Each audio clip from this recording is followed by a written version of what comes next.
Hey, everybody, and welcome to Time Out with Kevin Gallagher. It's a pleasure to have you here. I'm at the round table. Guests are far away, and we are here. I think it's part number 2 right now. We're doing a three-part series on the life and times during the birth of Christ, and we are running this right around the time of year that we honor that, even though I think we had talked about previously that the birth of Christ didn't actually happen around December 25th. It happened in September, but folks, we'll get to that great stuff as we get further into the program. I'm Kevin Gallagher. Thank you for joining me here today. You are watching Time Out with Kevin Gallagher. We just passed our 25th year of broadcasting and just wanted to say thank you, thank you, thank you. And we sure do appreciate you watching, hearing from you. And folks, we broadcast live this way, usually on a Wednesday night around 6 o'clock. It's 6:30, but what happens is you can watch the shows live if you do that, and you know where to look, and that's to go to the Truth Be Told Radio Network's either the Facebook page, the YouTube page, or the Twitch page, and you can watch the shows live there and even interact with us through the chat. So otherwise, you can watch us anytime on YouTube, watch us anytime there. You can also hear the shows live. Well, not live, but you can hear the shows as they go out on the Truth Be Told Radio Network, 9 p.m. on a Friday night Eastern time. So with that, I have Tim Kynes. I also have Michael Parker with us here.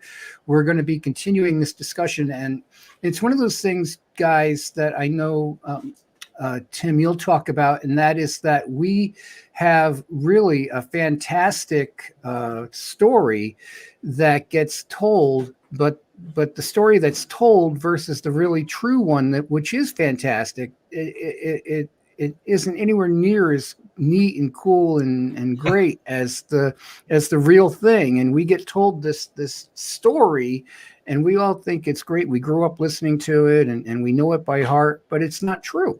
There's very little facts in it. So, and then when we look at the birth of Christ, we look at this time period, which from studying the Bible myself, I just find it to be an absolutely fantastic, fascinating time period because of everything that was going on. Tim, why don't you start off with us here and to tell us briefly about, why do we celebrate the 25th of December, not in September, and then get into, and Michael jump in and get into, what we're going to talk about with the politics of Rome, Herod, etc. Yeah. Well, I'm actually going to piggyback off of something you said there real quick. Sure. Just to set the stage here real briefly. One of you two, probably Michael, remind me, because I'm drawing a blank. Who's the author of Game of Thrones? It's the gentleman who lives in New Mexico with the long hair, very heavy-set character. I cannot think of his name right off the bat. I'm mixing him up with Tolkien. Well, he's a big man. Honey, right. Who was the author of Game of Thrones? None of us can remember. Okay. Anyway, yeah, because he's actually the better example now. When I first started teaching God Save the King, I used to say, God Save the King will make Tom Clancy blush. Okay. Now it needs to be whoever the author of Game of Thrones is, because this is the original Game of Thrones. It really is. That this is much more of a political thriller than we ever realized. And the implications are not only local in and around Bethlehem and Jerusalem, but also international, including Egypt and the Parthian Empire and the Roman Empire. This really, truly is an epic story. And the traditional nativity story, there's a whole timeline to how the tradition got started, when it got started, and things like that. I mean, I can certainly talk about that if that's where we want to go. Yeah. I mean, it goes all the way back to a document that is entitled the Proto-Evangelium of James. It's an apocryphal document written in about 200 AD, and it is the almost, but not quite, exclusive source of the traditional nativity story. And then that just got accepted. It just got accepted as how the nativity went down, even though it is an utterly, utterly unreliable document in the worst kind of way. I mean, the man who wrote it, or we assume it's a man who wrote it, clearly had never been to the Bible lands. There's mistakes every other verse. So even the most benign fact from that document can't be trusted. But that's the original source of the traditional nativity story. And then if you fast forward about 1,000 years, you get to St. Francis of Assisi. And then, he's the man who essentially invented the living nativity scene. He had the idea. Nativity plays already existed when St. Francis came around, but they were performed by the clergy as part of the Mass. And what he wanted to do was he wanted to make the nativity story much more accessible, right, to the populace, right? And so he came up with this idea to do a living nativity play, and he did it outside. And the Proto-Evangelium of James says that Jesus was born in a cave. That's highly unlikely, but St. Francis of Assisi jumped on that and performed the play in a cave with animals and stuff like that. And the tradition just took off from there. And then by the time you got to Europe in like the 17th, 18th centuries, and then in the United States in the 19th century, that's when all the Christmas carols started getting written, and that just entrenched the story even more. Interesting. So, Tim, can you hear me? Yeah. I lost you there for a sec. I just have a little bit of a cough tonight, so I'm muting the mic as we go to not cough over you. So need the cough button. Yeah. So what are we looking at as far as Herod is concerned? What was going on in his mind, Michael and Tim? What was going on when all the people were walking in? We know it wasn't three men. So what was going on politically at that time, guys? Well, if I may throw something in to set him up, before this interview, I was kind of going over some of the discussions that Tim and I had before, and to get back to his Game of Thrones analysis or analogy, George Martin was the writer of Game of Thrones. But what's interesting about this is when you look at Herod and you look at how his brother, his father, he was born into power. He took power in his early to mid 20s. This was a man who'd really, from what I could see, knew nothing but power. And if you watched all of the Game of Thrones shows, you saw these dueling, warring royal families, and it really is like that. And you had brother against brother, brother against sister, whether it be in Rome, whether it be in Egypt. It's just a fascinating set of events. And I think for us in the 21st century, it's very difficult to imagine that you would go to war at this level with a brother or sister or a family member. But to them, that was what they did. And that's how they maintained their power and, and their throne. And so I think with the Magi coming into town, this is a man who's only known power his entire life. These guys roll in. He knows there must be something up. And when he hears the story of, Joseph and Mary and their young child, it just raises massive red flags, and he's not having it. Mm-hmm. Yeah. Thank you for that reminder, Michael. Because so now, like I said, when I first started teaching this, the joke would have been, Game of Thrones will make Tom Clancy blush. Now it's, Game of Thrones would make George R.R. Martin blush, because this is the original Game of Thrones. This actually happened. So this isn't somebody making this story up. This is verified history, where, just like Michael said, you've got brother against brother, you've got father against son, you've got sex, drugs, and rock and roll. I mean, you've got murder, you've got intrigue, you've got and it's happening in countries at the same time. You had the struggles in Rome, you had the struggles in Egypt, all of this leading up to the birth of Christ. I mean, it blew me away when I started looking at some of Tim's notes and some of the things we discussed. It was intrigue constantly surrounding you. Yeah. Amen. Yeah. Because, when I originally, started this research, 35 years ago, the thought pattern at the time was, how do you tell a story that everybody knows, right? See, now we've come to the realization that actually nobody knows it because no one knows the true story, right? But back then, when we assumed the traditional story was correct, how could you make it interesting because everybody already knows it? And is actually one of my older brothers came up with the idea and said, well, tell it through the eyes of different individuals. Tell the story through the eyes of the shepherds, or tell the story through the eyes of the wise men, the magi, or tell the story through the eyes of Herod. Okay. And it's through the eyes of Herod is where we came up with the title, God Save the King. And literally because of the very intrigue that we are talking about, which we'll explain why here in just a second, why there was such a high level of intrigue, why there was murder and suicide and subterfuge and spies and military action. This all occurred. And the contemporaries, I mean, this story involves Herod the Great. He was close personal friends with the Roman general Mark Antony. Okay, they knew each other. They were friends, right? It involves Cleopatra, like the Cleopatra that we've all heard about in history class. It involves Augustus Caesar. It involves Julius Caesar. Okay, it involves Herod's brother. It involves Herod's father. It involves his 10 wives and his sons. You know, so I mean, the intrigue here is just stunning, and this really is Game of Thrones. It's because it really, really, truly happened.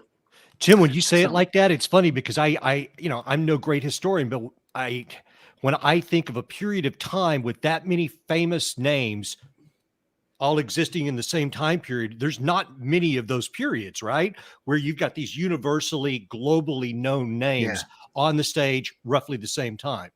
Right. Absolutely. And of course, the great unknown that I love to point out about this is that if you can imagine a map of the world, and especially a map of the Middle East at that time, you know, we talked about this in our previous show, the Magi, the wise men, they were Parthians, okay?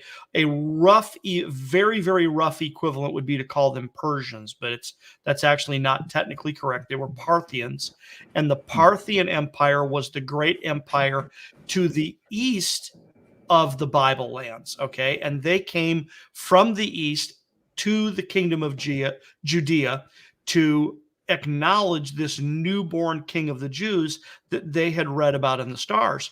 But the part of the equation that we often forget, because we just don't think this way, we are so, for lack of a better word, indoctrinated into Western culture, is we forget that the East was the known world at that time, right? And we talked about this last week, that the Parthians, they would have had dealings to the east of them. Okay. Right. So that includes the Kushan Empire of what we would call India and the Han Dynasty in China. And so this story goes as far east as you can get, let alone involving the Middle East and and Central Asia and what today we would call Afghanistan and Iran and Iraq and Jordan and Syria and Turkey and Italy. And I mean, this is a global thing going on here. It's amazing stuff. It really is. So what was going on with Herod specifically? Because one thing that I know from reading through the Old Testament is, you know, you didn't have changes of regimes the way we do here in the West, where people get voted out. It's clean. You know, you see one president walking off to the plane. You see another president coming into power. Here, whole families got slaughtered. They got wiped out. Exactly. Yeah. Go ahead. Go ahead. Well, I was going to say, well, the first thing we need to know is that Herod reigned for 35 years. Okay. He was appointed king of Judea by the Roman Senate in 40 BC. Okay. And we can talk about the backstory of how that happened in a minute here. But and this is part of the intrigue, is that when the Romans appointed Herod king of Judea, the Romans did not control Judea. So there's part of the picture right there. How do you appoint someone over a kingdom that you don't control. Well, then you give him an army to go take it. Okay. Mm-hmm. And that's part of the backstory, is that in roughly that same time frame, the Parthians had actually invaded Judea and had conquered it and driven the Romans out. So Herod engaged in a strategic retreat, went to Alexandria, Egypt, to find his good friend Mark Antony, like I said, personal friend of Roman general Mark Antony. So he went to Alexandria, Egypt, to find Mark Antony. Antony was not there. So Cleopatra put him on a ship for Rome. He travels to Rome. He meets with Mark Antony. Antony introduces him to Augustus, and Antony and Augustus take him before the Roman Senate and say that the Senate needs to declare him the client king of Judea because he's the perfect candidate. And that's what they do. Okay. And then they give Herod 11 Roman legions to go retake Judea from the Parthians. Pretty interesting. So when you had the Parthians in there originally, what year are we looking at? How long before all this was that taking place? Okay, so I forget the exact date that the Parthians invaded, but it would have been like 41, 42 BC, Yes. right? Yes, I think it's 40, because they go in with is it Hyrcanus' son, Tim, or? Yeah, we'll cover that in a second, Okay. because it's I think it is 40, because it all happened. Yes. It actually all happened pretty fast, right? Yeah. That you've got, and we'll go back to this in a second. You've actually got a civil war going on in Judea between two Judean princes fighting over the throne. Okay. Hyrcanus II and Aristobulus II. And each one of them allies themselves with a superpower. Hyrcanus allies himself with Rome, and Aristobulus allied himself with Parthia. So Hyrcanus had already been high priest for a little while, which means he's the de facto king, right, of Judea. And Aristobulus, the younger son, right, his little brother, he didn't like this. He wanted to be king. So because he allied himself with the Parthians, he comes in at the front of a Parthian army, okay, drives the Romans out, drives Herod out, and Herod has to engage in this strategic retreat, which lands him again in Alexandria and then in Rome and then before the Senate. And they install him as king of the Jews, and they give him 11 Roman legions to go retake Judea from the Parthians. It takes him 3 years to do it. So he finally ascends the throne in 37 BC. Wow. Wow. And then he rules for roughly 35, 36 years until he dies in early 1 BC. Very interesting. And so this is what you see talked about, where Joseph is told, number one, to flee, and then told when he can come back. Yes, that's exactly why this is, because see, Herod's reputation as being a ruthless tyrant is well earned. It's well deserved. Okay. So when the Magi do eventually show up, right, and Herod sends them to Bethlehem and says, when you find the newborn king of the Jews, return here to me so that I know where he is, so that I can go worship him too. But then the Magi are warned in a dream not to go back to Herod, right? Right. And then when Herod realizes that the Magi aren't coming back, right, that's when we have what's known as the slaughter of the innocents. He sends his Black Ops team to Bethlehem, and he kills every male child 2 years and younger in and around Bethlehem. But God warns Joseph in a dream that this is going to happen. So Joseph picks up his small family, Mary, and the young child, not the baby, the young child, Jesus, and beats feet and gets out of Dodge and goes to Egypt temporarily to avoid Herod's pogrom. Wow. That's absolutely amazing, isn't it? It is. It's stunning. And it really is. It is literally Game of Thrones. Yeah. Exactly. Yeah. It's incredible. What do you want to add to this, Michael? Well, Herod, I mean, he was born into this extraordinary situation, but he, from all accounts, was able to handle it. I mean, it seemed like he was pretty much good at everything, and he was a great politician, and he was a good athlete. He was a great I guess, a strategist, militarily wise. But you can imagine a man who comes to power. Now you're talking over decades. He's just hardened. And so by the time we get to this situation where he's trying to figure out who this new king is and dealing with the Magi, you could just imagine a man who is all he knows is power, and that's all he wants to retain. I'm sure that's really all he cares about. Mm-hmm. So he could do some unimaginable things. And maybe he didn't start out as a bad guy, but over time, and I guess he was also a great civil engineer as well. But he wanted to maintain power as long as you can, which we see that is a recurring theme in people that have power. I'm a great believer, though, in judging people according to their times. And the thing is, he had to be the way he was. And I'm not justifying the error. I'm not justifying the evil. But what I am saying is you're living in a time when, it wasn't like overthrowing, like I said earlier, voting out or something. This is where you would get wiped out. Your family would be slaughtered. So there's a lot more paranoia going on than there would be like in our day and time. Mm-hmm. Yeah, for Absolutely. Sure.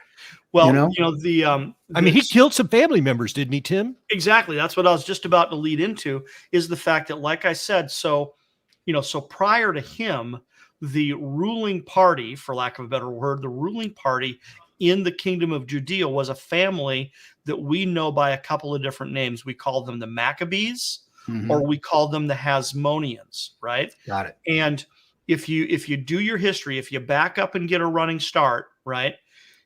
You had the United Kingdom under King David and then Solomon, and then the kingdom separates, and you've got the northern kingdom of Israel and you've got the southern kingdom of Judah. The northern kingdom goes into captivity first, then the southern kingdom gets captured by Babylon. Then the Persians conquer the Babylonians, the Greeks conquer the Persians, and then the Greek Empire, because it was so huge, it began to disintegrate, and you had these little provinces and countries declare their independence. Well, that's how, number one, that's how we got the Parthians. The Parthians declared their independence, and then they gained power by moving westward from where they originally started. But then the Jews declared their independence from the Greeks as well. And that was what we know as, the Maccabean Revolt. It started in 167 BC under a priest named Mattathias and his son Judah Maccabee, right? And they fought for and obtained the independence of the kingdom of Judea from the Greeks, from their Greek overlords. And so then they became the hereditary monarchy for about 100 years until Rome came in and muscled their way in. But it's at the end of the Hasmonean dynasty is when you have these two brothers, right? Their father was a man named Alexander Jannaeus, right? Who died. And then when he died, his two sons were too young to assume the throne. So Alexander's wife took the throne. So a lot of people don't know Israel had a queen in the 1st century BC. So the queen was Alexandra Salome, right? Alexander Jannaeus' wife. And then she appointed her eldest son, Hyrcanus, Hyrcanus II. She appointed him to be high priest, quote unquote, which meant he was the de facto king when he became of age. But then his little brother, like we said, was Aristobulus II. All right. And it was those two princes, Hyrcanus and Aristobulus, that fought over the throne. Okay. Herod's father. See, here you go. I mean, because now you can't tell your players without a scorecard, right? So here, if you had trouble following Game of Thrones, you're going to have trouble following me, because there's so much information here. You really do need to get out the charts and go, okay, well, was it this guy? This person hated this person. This person liked this person, and it's crazy because so Hyrcanus had a court official named Antipater. Okay. And I love to joke that when you look up the definition of the word ambition in the dictionary, it's Antipater's picture that you see, right? Really? He was this ridiculously ambitious court official in the court of Hyrcanus. Okay. Now, He was so ambitious. Now, he knew he would never sit on the throne, but he figured if he played his cards right, he might be able to get one of his sons on the throne. So by the time Hyrcanus came into power, he had managed to maneuver his oldest son, Faisal, was the governor of Judea, and his younger son, Herod, there you go, was the governor of Galilee. And Herod is like in his mid to late 20s. That's all the older he is at this time. And see, and that's when this invasion occurs, right? And they knew that, see, the Romans got caught off guard, right? So the Judeans knew they were outgunned. So what do you do when you're outgunned, right? You can either stand and fight and probably lose, or you can strategically retreat and live to fight another day, or you can try to negotiate, right? So they did a little bit of all of the above, which is Hyrcanus and Faisal went to negotiate with the Parthians, okay, who are in Galilee at this point. They have followed.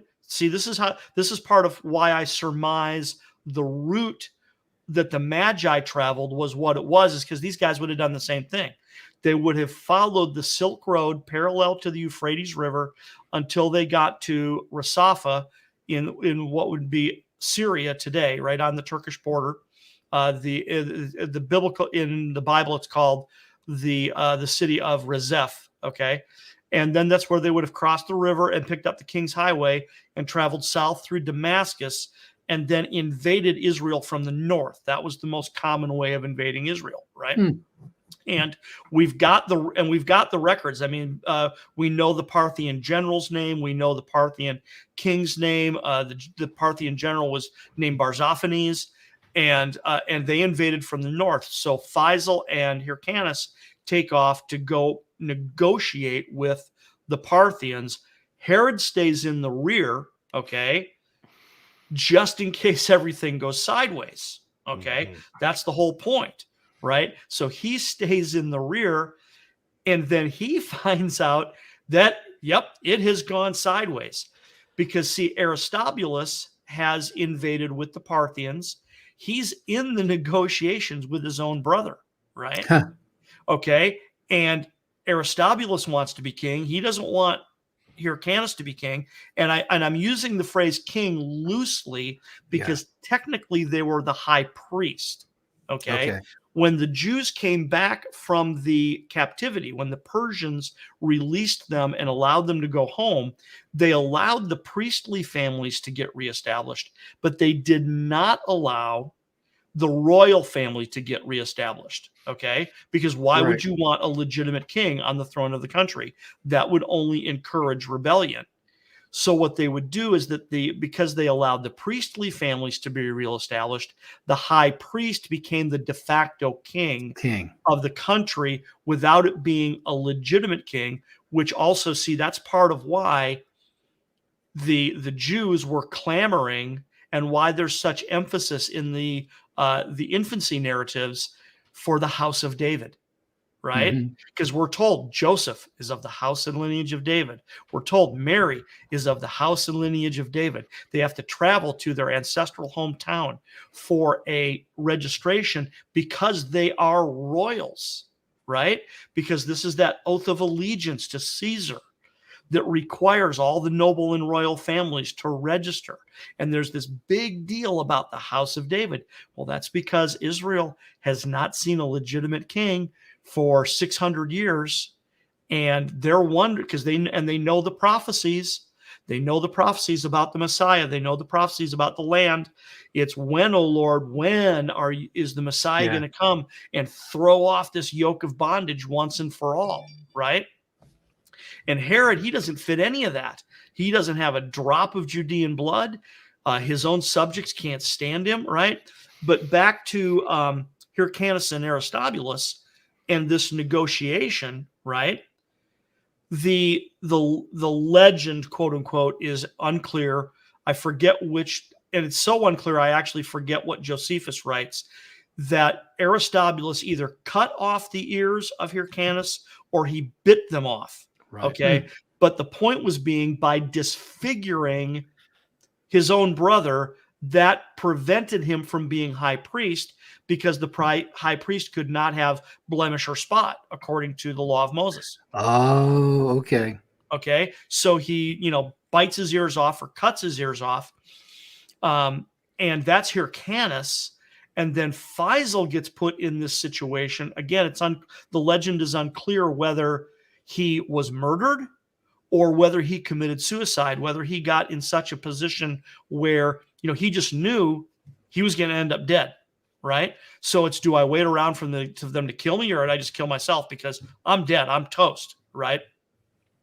So Herod gets word that his brother is dead, and that is what inspires him to go on this strategic retreat, like I said, where he bugs out. He leaves his family and a small army at Masada to try to protect his wives and children, right? And then he takes off for Alexandria, and we've already told the story, then Rome, and then appointed king, and then back at the front of an army to retake Judea for the Romans, right?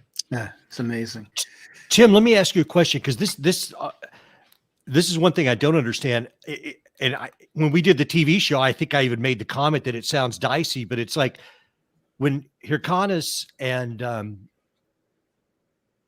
Faisal go, it's like, why didn't they send Faisal and Herod? Because I don't know. It seems like you'd send the two young men versus the right, the high priest. ruler. Why would the high priest go? Yeah. Yes. Unfortunately, I don't know the answer to that, and that's a very good question, because really, why would you send the king essentially to negotiate? I would send the two feisty young guys, but anyway. Other than the possibility that it had to be Hyrcanus because it was Aristobulus. It's his own brother.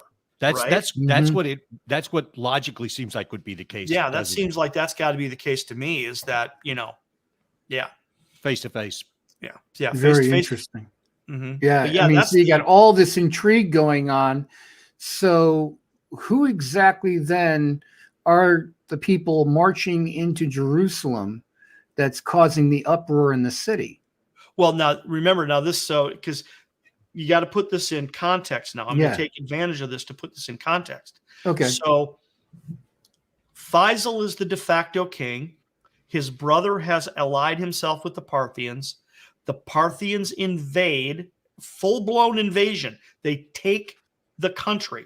They lay siege to Jerusalem, okay? And they take the country. Herod goes on this strategic retreat, Alexandria, Rome, and then back, retakes the country, right? So another point of this that we need to emphasize is that, Herod has fought the Parthians. Herod, in front of a Roman army, has driven the Parthians out from 40 to 37 BC. It takes him 3 years to cleanse the country of the Parthian invasion to establish his throne. Wow. So, like Michael was saying, this was, and you've said it too, we all agree on this, that politics in this day and time is very different than it is now. It's brutal. Yeah, it's brutal, and your whole family would pay the price, if right. So, and Herod was a little bit on the paranoid side, and Michael was correct. I mean, he was an extraordinarily talented individual, right? A very skilled military leader, very skilled athlete and hunter and things like that. Extraordinarily skilled builder and civil engineer. And yet we are told that all of this pales in comparison, right, to his political skill. Okay. That he was the consummate politician, that you did not want to be the guy negotiating with Herod or trying to pull something over on him, because he'd just make you disappear. It sounds like he would be like a Karl Rove or something, and he's able to see many levels deep into what was going on, like a grandmaster at chess. Sure, exactly. And that's why. So now, here's something else I should point out. So Herod was not a legitimate king. Right. He was not of the right Judean tribe. Or Jewish tribe. He wasn't even Jewish. Yeah. He was what's known as an Idumean, which is the Latinized form of the word Edom, which means he's descended from Esau.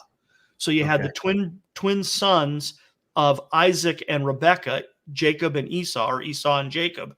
He's Wow. descended from that line, right? Which means the real Jews, they hate him. Yeah. Okay. And he doesn't have the right bloodline to be a legitimate Jewish king, right? And yet but the Romans appoint him king nonetheless, right? But then he married a Hasmonean princess. Okay. Which was a good move on his part. Which was a really shrewd political move on his part because, well, it's a both and, Michael. That's right. Yeah. It's both good and bad. Super shrewd because it does get him, it gets him the influence that he needs, the influence peddling. Along with the Roman muscle. What's the influence, just so people watching at home maybe have no clue, Hasmonean? Right. What's the significance? Well, we mentioned them earlier. The Hasmoneans, or the Maccabees, they are the Jewish ruling class that has ruled the independent kingdom of Judea from the middle of the 2nd century to the middle of the 1st century BC, right?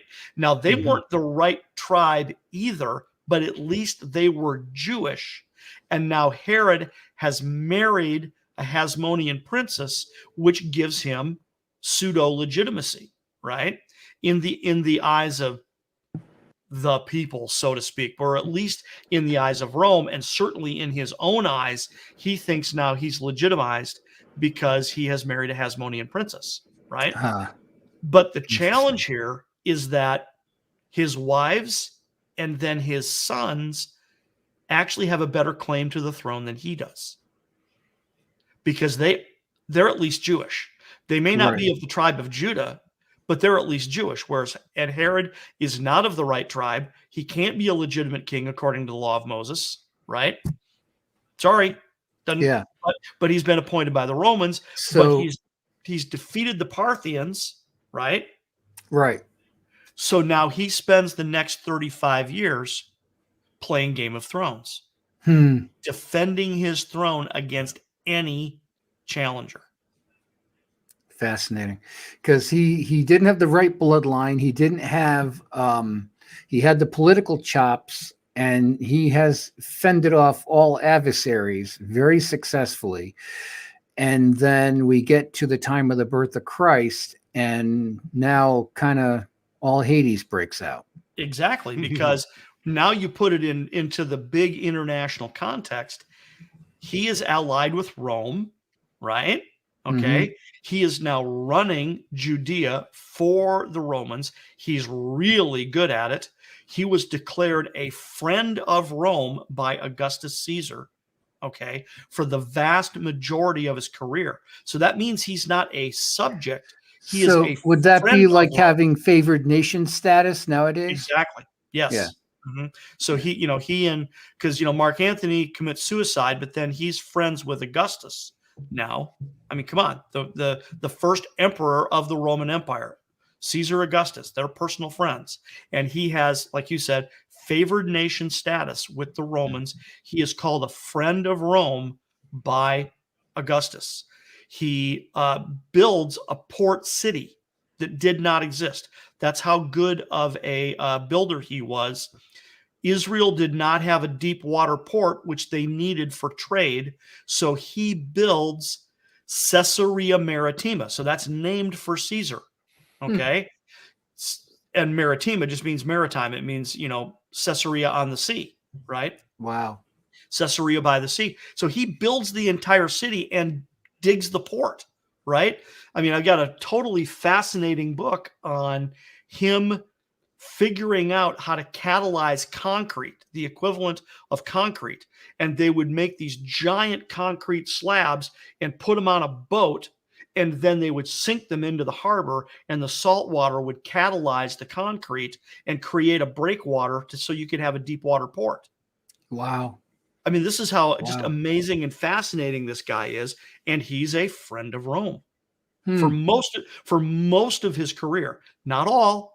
Right near the end there, he was no longer a friend of Rome. He was on the outs. He was on the outs. He was a subject. He became a pariah. And but now we've put all the pieces together to start to realize, why does it say in the Gospel of Matthew, when the Magi showed up, the wise men showed up, it says not only was Herod troubled, but all Jerusalem with him. Okay, because as I've said many times, if this is just 3 guys on the backs of camels, Herod was an entirely too shrewd of a politician. He would have just made them disappear. Yeah, they would have gone bye-bye real quick. Yep. So tell us about the wise men. Tell us about the entry into Jerusalem that would cause this great uproar and being so troubled in heart. Now, so this is my theory based upon how I understand things would have functioned back then. So number one, it was an extraordinarily large entourage. It was not small. We figured the numbers of the entourage were in the neighborhood of 6,000 to 7,000. Okay. So that means probably 100 Magi. And then the Magi traveled with great pomp and circumstance and traveled with their families. That was how they did it. They made a show of traveling, right? So let me stop you for a second, just so I'm Mm-hmm. clear. Would the 6,000 to 7,000 just be the military that was traveling with them, or is this the total number of people? Total number, I think. And this is a conservative estimate. But Tim, also, I mean, I'm thinking they would have been seen coming. I mean, Herod clearly has scouts out looking on the roads, and correct. So he knew they were coming for a while and probably surveilled them and saw, wait a minute, this is a lot of people. They're coming here. This is a big problem. Precisely. That's why he would have been greatly troubled and all Jerusalem with him. So what I figure happened is, so the size of the entourage at a minimum, in my opinion, at a minimum, okay, is 100 Magi, their wives, children, and servants, their camels to handle all their baggage, and then a military escort. Because let me just point out here, you're traveling the Silk Road in that day and time. You're not traveling 2 or 3 people. You're going to get killed. Correct. Yep. Well, also because they're going to go into Roman territory. Exactly. When they cross the Euphrates and hit Roman Syria, they are going to be in enemy territory. Okay. So that's why they've got to have a military escort, is because this is an official ambassadorial entourage that is going on an official royal visit. Okay. So, and they're going to cross into Roman territory. And then Michael is correct. So once again, my opinion, they're going to follow the Silk Road. They're going to follow the part of the network that we know as the Silk Road, northwest, parallel to the Euphrates River. And then when they get to Rasafa or Azeph, they're going to cross that river and pick up the King's Highway and head southwest. Now, it's called the King's Highway because it goes through several international capitals, and the first international capital that they're going to hit is Damascus, okay? And Damascus, here you go, Damascus is administrated for the Romans by Herod, okay? So therefore, I believe that's when Herod discovered that the Magi were on their way, is because once they hit Damascus, you can't hide it anymore. Okay. So either Herod's own men now knew it and therefore reported back, or there's also, because it was an ambassadorial entourage, there's the good possibility that the Magi themselves sent advance riders to announce that they were coming. I was just going to ask you basically that. Is it possible then that, Herod could have had somebody out to meet them and even ask them, would it be possible at that day and time? I'm not sure what the etiquette would be, but to say, hey, basically, why are you coming here? Right. Well, that's exactly. What is your business? I mean, if they're acting in an ambassadorial status, they could basically just tell them, go away. We don't want to talk to you. Well, I mean, I think it's kind of a little bit of all of the above, because if it's that big of an army and then they hit Damascus, right? And I'm going to give you some fun little details about Damascus here in a second. And they hit Damascus, and advance riders go, whether they're Parthian advance riders or whether they're Herod's men, it doesn't matter. They take off from Damascus and they go to Caesarea Maritima, because that was Herod's political capital. Okay. Herod's capital wasn't Jerusalem. Herod's capital was Caesarea. Okay. So they would have taken, and you probably had advance riders go to both places, frankly, right? So they leave Damascus headed for Caesarea and or Jerusalem because we've got to let Herod know there is a Parthian army bearing down on Galilee. Okay. So I do believe that he had advance notice by a few days, not a whole lot, right? But by a few days that he knew. So because an advance rider shows up and goes, oh great king, the Parthians are the Parthians have passed through Damascus. The Parthians are in Galilee. Okay.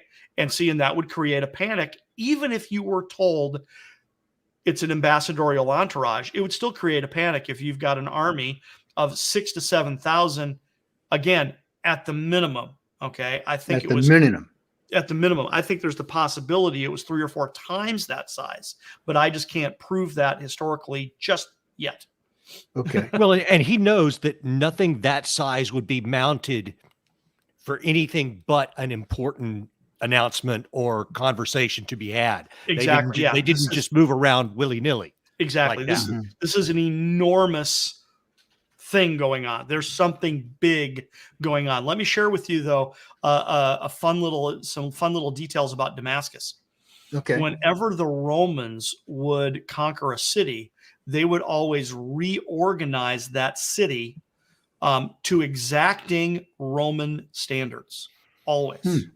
And one of the and the reason they did that was so that the Roman army could move through the city. Right? It's the whole point. So one of the things that the Romans would always do is they would make sure there was a large gate on the east end of town, and there was a large gate on the west end of town, and there would be a long, wide, straight street between the two gates. Okay. Okay. And it was called the Decumanus Maximus, I believe is the Latin for it. Decumanus Maximus, because dec is 100, and then manus is men, right? And then Maximus is large, right? So in other words, the whole point being this is a street big enough for an army to march down. That's their point, right? So one of the references I have is to the Parthian army passing through the eastern gate of Damascus.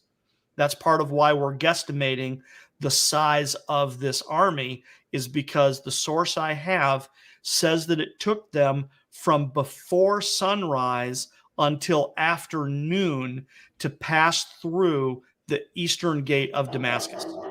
So we're looking at least 6, 7, 8 hours. Correct. Just to get through the gate. Right. That's incredible. Right. And by the way, this is a 3-portal gate. So I've got a picture of it because it still stands today. Okay. Damascus is the oldest continuously inhabited city in the world. Okay. It's never been destroyed. Right. So the Esther Gate, the eastern gate of Damascus, still stands today. Now, it's probably been revamped, don't get me wrong, but it's still there. And it's got 3 portals, 3 doors. The central portal is like 40 feet wide, and then the 2 side ones are like 20 feet wide. So it's huge, and that's more than enough for an army to march through, and that's the point. It's big enough for an army to march through. But still, I mean, if it's that many thousand people, yeah. 6, and 7, 8 hours. It sounds like what you were describing before with the name of the road. It sounds like it was designed for a centurion and 100 troops to be able to comfortably move east and west. Correct. Yeah. In other words, in units of 100. A legion. Right. Yeah. A legion. Well, a legion was 6 to 7,000. Yeah. Right. Is a legion. But yeah, it would be a century. Is what you're talking about. A centurion would be in charge of a century, which is 100 men. 100. Yeah.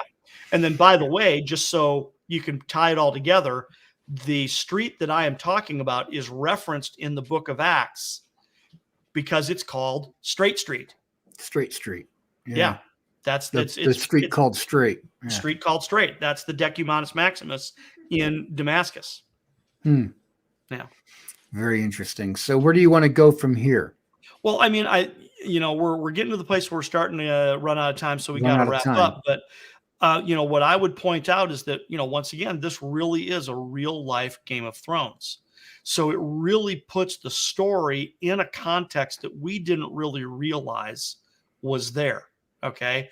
Because the traditional nativity story tells us about Joseph and Mary, back of a donkey, no room in the inn, turned away by the evil innkeeper, and then, which all of which we know now is not likely correct, right? Hmm. They didn't travel alone. The journey was not really all that dangerous. They would have traveled with family members. They're going to their ancestral hometown where they would have been welcomed and celebrated, not turned away. Right. It's not a motel. It's the guest room of a Judean family, so it's probably relatives, right? So that whole part of the story doesn't look anything like we thought it did. We're told that while they were there, the time came that Mary should be delivered. So we know she didn't arrive there ready to pop. I've reworked this. I think she traveled at about 4 months pregnant, not Okay. 8 or 9. I think she was closer Okay. to 3 or 4 months 3 or 4 pregnant, months. right? And then, she has the baby, right? But then, pardon me, a year and 3 months goes by. Yeah, yeah. Before And the let me just Magi stop show you for a up. second, because Sure. that if you're talking about 3-4 months into her pregnancy, that's the middle trimester, which is probably the safest time that she could travel while pregnant, if my memory is correct. Right. Good Yeah. point. It's a very Yeah. good point. Which would That make was- perfect sense, because the first and the third trimester, woman has to really kind of take it easy, this and that. We all know what happens at the third trimester, but the middle trimester, she could be playing tennis, just to be kind of flippant. But Right. Yeah. but just a thought. That makes complete Yeah. sense, Yeah. because we know the timeline with her visiting Elizabeth and then returning back to Nazareth to complete her marriage to Joseph, Yeah. the nuptials. They were betrothed. They're going to complete the nuptials. And I think I've come to the conclusion now, after years of research, that I think she told Joseph, and that the two of them went, okay, well, we got to get out of here. We can't stay in Nazareth. Because if we stay in Nazareth, someone's going to just do the math, Yeah. right? Yeah. You're going to start a show, and we only just got married, so we got to leave. I absolutely believe that Joseph and Mary had determined to leave Nazareth, and then the registration, the announcement of the registration, was just God's providence showing up at exactly the right time to give them the perfect cover story to leave Nazareth. We and got to never go come to back. Jerusalem because we got to obey this order. Mhm. Exactly. Yeah. Yep. Very, very interesting. And then of So- course the Magi show up, and then all this massive international intrigue. So we got just a couple minutes. How do you think the Magi were received? What would be the process of Herod receiving them into the court?